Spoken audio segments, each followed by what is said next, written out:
Imaginez un instant pouvoir régulièrement vous entraîner aux côtés de Kylian Mbappé en équipe de France, skier avec Alexis Pinturo ou enchaîner les passes avec Antoine Dupont. En France, c'est possible avec le curling. Depuis 3 ans, la fédération met en place des stages à Genève ouverts à tous les membres des clubs tricolores, l'occasion de se perfectionner et de croiser les Bleus.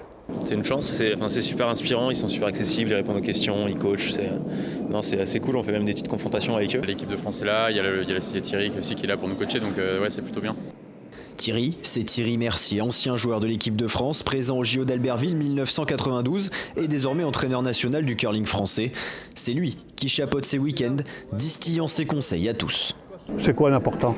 Vitesse, il faut viser les balais.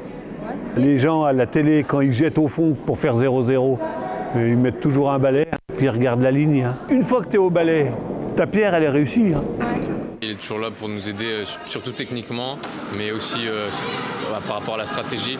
C'est vraiment un maître de la stratégie, il est très fort là-dessus, il a vraiment beaucoup à nous apprendre là-dessus. Dans l'ensemble, il y a eu une belle progression, puis il y a eu aussi un changement de, changement de mentalité, c'est un peu fort, mais un changement de vision du curling où les gens ils ont compris que si on ne travaillait pas, c'était compliqué.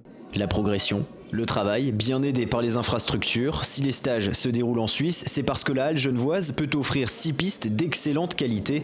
Dans l'Hexagone, il n'existe qu'une vraie piste de curling à Megève.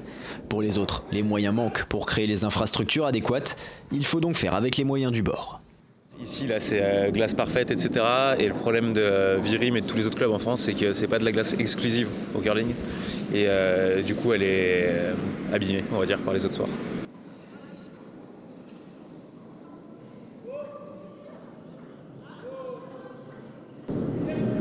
T'as vu et tout, maintenant on vient, on a des chronos, on vient avec le balai là et tout.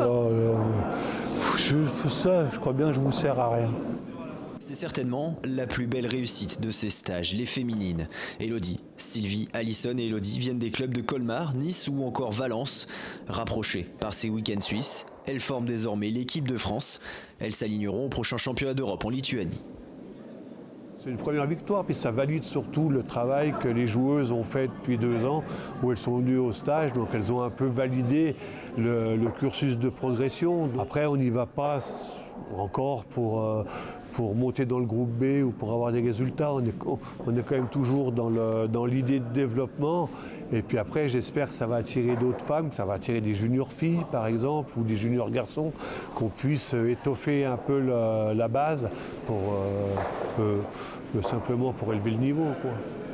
Car le renouveau du curling français n'en est qu'à ses débuts. Thierry Mercier se donne 4 ans pour voir les hommes réintégrer le groupe A du niveau européen, aux côtés des champions olympiques suédois, des Écossais ou encore des Suisses.